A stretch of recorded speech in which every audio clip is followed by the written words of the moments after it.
When life gets unpredictable, preparation matters. In medicine, it's all about staying alert, ready for whatever comes through the door. On the road, it's no different.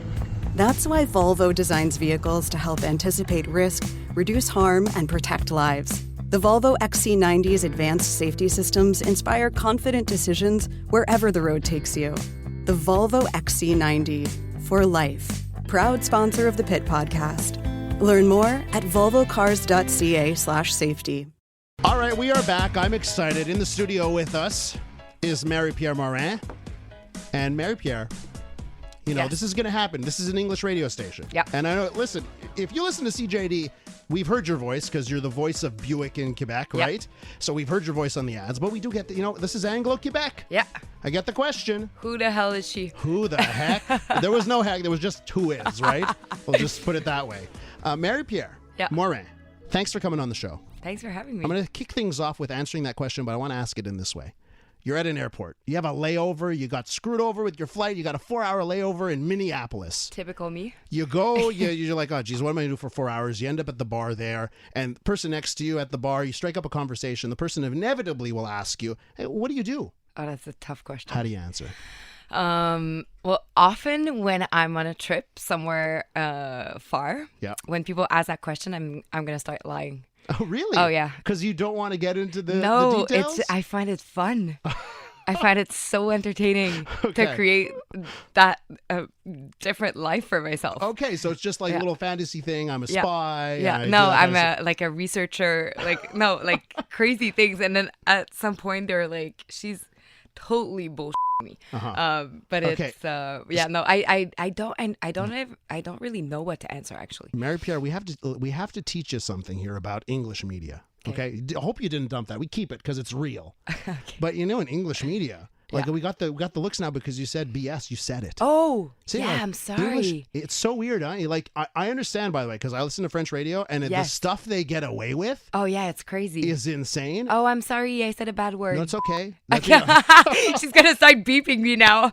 That's amazing. I need that machine for my actual life. You swear a lot? Oh yeah. Why? I don't swear actually. I use it as a punctuation. Oh yes, of course. Yeah. We did an interview. I did an interview with a master's student from, I think she was from Trois-Rivières or from Quebec City, and she's studying the use of the F word in French, in French media, as an exclamation point, as like how it enters in language. So I totally get that. Okay, let's say you have to tell someone who you meet here. You have to actually tell them. They for some reason they don't know who you are. I'd say I'm a TV host. TV host. Yeah, that would be the main thing that I do. Yeah, and what's incredible is that the stuff that you're doing now. You got 2 shows on the air right now? Yeah, I have a Studio G. That was last fall, and then the documentary on Z. That was Mais Pourquoi. Mais Pourquoi? Yes. And I was watching a bit of that. But why? But why? Exactly. So you got the curiosity bug, right? Yeah. Because in your other show there, the talk show, Maripier! ! Yeah. So you've got the curiosity bug. You like asking questions. I do. How'd that come out in that documentary series? Oh my God. It was one meeting. I was with Valérie Beaulieu, who's my producer, and we were talking about what's next, what I was interested in. And then we started talking about things that I was interested in, but I had no clue what it was or the end of it. So we started discussing about many different topics and subjects that we would be interested in. And then all of a sudden I was like, we need to do a documentary about this. I think it'd be really interesting. And then we had the idea of focusing on taboos about our society. So I watched the episode on the on death, on the guy that looks after the web one, the bodies. Yes, because we did a whole web show with 6 different personality, and one of the guy, Alex Perron, who's a comedian here in Quebec, and he spent a day with how do you say a thanatologist in English? It's not an embalmer. It's but the one that prepares the body. Exactly. Yeah. I think it's an embalmer. I think that could be it. Yeah, and and he worked with actual dead bodies, and he was in shock. Yeah, and it's very interesting to see that. How did you pick the subjects? It's stuff that you're genuinely. So we did for the main show. We did money. We did religion, like the obvious nudity, and then we did gaming, body fitness, and the last one was parenting, having babies. Okay, you mentioned money. I want to go to that subject because, I told you when you type in Maripier Morin into Google, what comes up, right? There are a whole bunch of things. One of the top ones is salaire. Okay. How much money do you make? And you have a little bit of a different take on this, and I absolutely love it. That, I guess what you're saying is it shouldn't be a taboo for women, especially, to talk about dollar bills. Yeah. Why? Well, just because I feel like the less we talk about it, the less we're educated. And I think that in Quebec, because we're an ancient Christian population. The remnants of, we do not talk about money. This is bad. This is evil. But the fact that we don't talk about it, we don't know much about it. Yeah. So if you want to be smart and invest your money right, and the little dollars that you can collect here and there, what do you do with it? And I think that it's stigmatized our whole society, the fact that we never ever talk about it. So what do you say? Someone says, how much money you making, Maripier? Well, that's the thing. For that show, I actually said the salary that I did last year, but you know how it is in our business. 1 year, it can be phenomenal, and the year after, you can struggle making a living for yourself. So last year was, actually 2 years ago, was a really, really good year for me. I think I did 7 TV shows and a movie, and I had endorsements, contracts. So it was my biggest year, and I don't think I'm ever going to do that again. Well, hopefully, but it would be surprising. So yeah, it was kind of shocking for people to see a girl say how much she did. Yeah. But I think that the more we're going to talk about it, the smarter we're going to get about it. And you're so right. And when it comes to men, it's celebrated. Oh yeah. It's celebrated. Yeah. It's the double standard. Yeah. It's always been like this. If you're a man and you're successful money-wise, everybody's going to be like, oh my God, he's so good. He's so money smart. Look at him. He's so successful. And then a girl, it comes with a whole bunch of negative adjective, like, oh, she's a psycho. All she does is work. She doesn't take care of her kids. It's always negative, and it pisses me off because I think that women can be as successful, and they can also be great mothers, and they can be leaders, and they can have a positive influence on our society. How often do you have to say no to a project? How often are you presented? Someone comes to me, hey, let's do this, let's do this. Is it often? Often. Yeah. How do you decide? I have to follow my gut feeling, and sometimes it's very heartbreaking because I love to get off my comfort shoes and to push myself and push my limits. Just this week, I had to say no to a project that I was so excited about, but I know that physically and mentally, it's just impossible to say yes to that and be able to do it at the fullest, like I would want to be invested in it. So when you've got all these offers and you got to say no to a whole bunch of things, one of the latest things you've done is a swimwear collection, right? Why'd you say yes to that? Well, that was not a yes. That was me going to see people and say, I want to start my own clothing line, my own brand. And we started with bathing suits. But it was, it's been a super long process. I see people. But you know how tough that industry is. So why did you say in yourself, yes, I'm going to do this? Why did you say yes to yourself? Because I'm crazy. Really, huh? I have no other answer to that. But I'm not alone in that. I work with my agent, Patrick, who's also my business partner. We do everything together. And Caroline Brown, who's also the director of my website that we launched 3 years ago. So we do all of it together. So it's been a fun process, but it is risky and it is stressful. I'm happy to hear that you said it's been a fun process. Because there has been some controversy after coming out with the swimwear line. Well, because my name is associated with it. There you go. All right, we're continuing our fun chat with Maripier Morin. And before the break, woohoo! No, I said who? Oh, who? Yeah, who the heck? Okay, I did get another text, by the way. Was Maripier married to an NHL hockey player, right? Of course. And of course, on the Google search, Brandon Prust, right? Yes. You want to talk about everything? We didn't get one single. I want to just say one thing. We did not get a single thing from the PR. Don't talk about this. Don't talk about this. We got nothing. Zero, zilch. So it seems like you're an open book, right? Yeah, usually. But I think that when it comes down to my relationship with Brandon, I decided to kind of keep it for myself. And people were so respectful. I was in shock, actually. Only one journalist kind of pushed my button and kept asking questions about the fact that because I got married publicly, I had to live my my separation publicly, and I was like, I've never read that anywhere in a contract that I signed. How much of your life do you feel you have to live publicly right now? And do you ever say, oh man, I wish I could just go to the grocery store? No, I live on a plateau where nobody gives. Nobody gives anything about what I do or what I wear or what I look like. So my life is completely normal.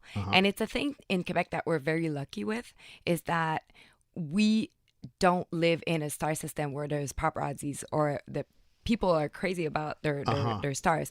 On the other hand, we're also extremely lucky to have such a big audience, because when you compare the TV shows here in Quebec and the ratings that we have compared to the rest of Canada, it's mesmerizing. It's insane. It's insane. And a girl like Maripier, who's a pop singer, she's amazing, filling the Bell Center 6 times in a year, full capacity.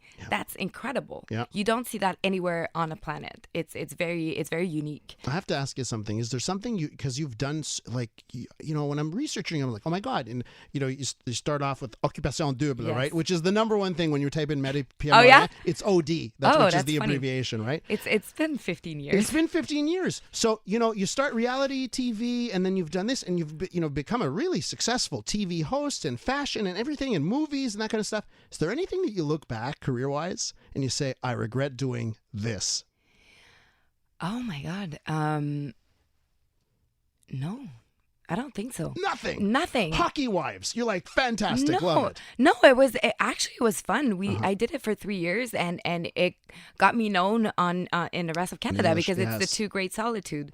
The people in Quebec don't know the rest of the people in English Canada, and vice versa. Yeah. And in Quebec, in Montreal, we live it. As soon as you pass Saint Laurent at the Sherbrooke Heights, that's it. You're completely unknown. Yeah. So yeah, it was a good way for me to get known across the country, and it was a really, really great experience overall. Yeah. Toughest part of preparing for this interview is having to do the research into the swimwear line. Oh, poor having you. to do that research was really tough.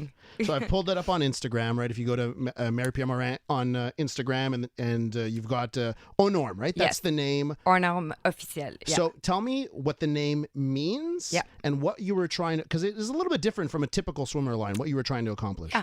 Well, initially the project, even before we decided that we were going to do bathing suits, we wanted a name that was going to strike something in people's mind. Yeah. So hors norme, which means not being in the norm. Yeah, outside the norm. Outside the norm, outside the box, be different.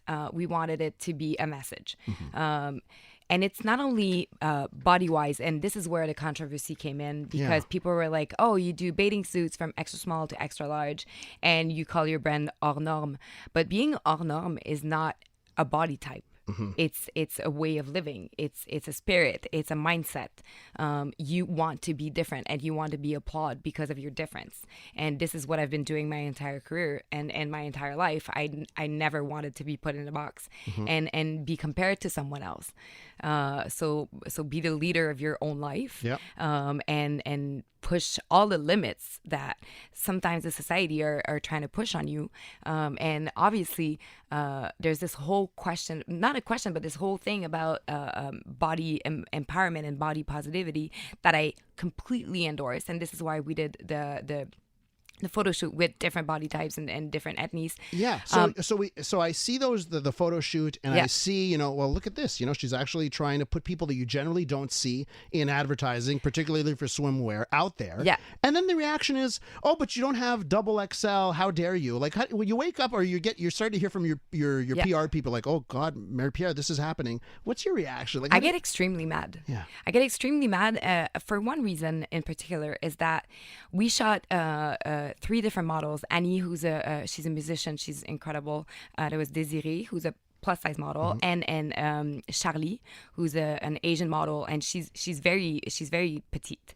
And then we posted a photo of Désirée by herself, and people were applauding the fact that we hired a plus size model. And then on the photo of Charlie, who was very small, people started body shaming her, and I was like, okay, people, let's have a chat right now about the fact that it goes for every single body type. You cannot judge someone because they're skinny. Charlie has been like that her entire life. That's how she's built. She doesn't have an eating disorder. She's Asian. She's tall and skinny. What do you want to do? It's funny the things you can get away with and the things you can't get away with. But and it drives me nuts. Yeah. It's like, hey, people, do you even read what you're writing right now? Yeah. It's mind-boggling, and so it's very, very difficult nowadays to please everybody. We try to do our best. This is my first ever collection on my own. I financed it. It's very risky financially. That's risky. You financed it? Yeah, so it's a lot of, and just putting the website for people to shop online. It costs so much money. So and I don't even have one bathing suit ordered. So that's even beforehand. That's right. So has it been successful though since you launched? It's going really well. So people can order it at hors-norme.com. NORM. There you go. And it goes from extra small to extra large, but it's very, very flattering for every body type. Yeah. And as well, the fabric that we use is just completely phenomenal. So we're super happy with the product. I have time for one last question. Go ahead.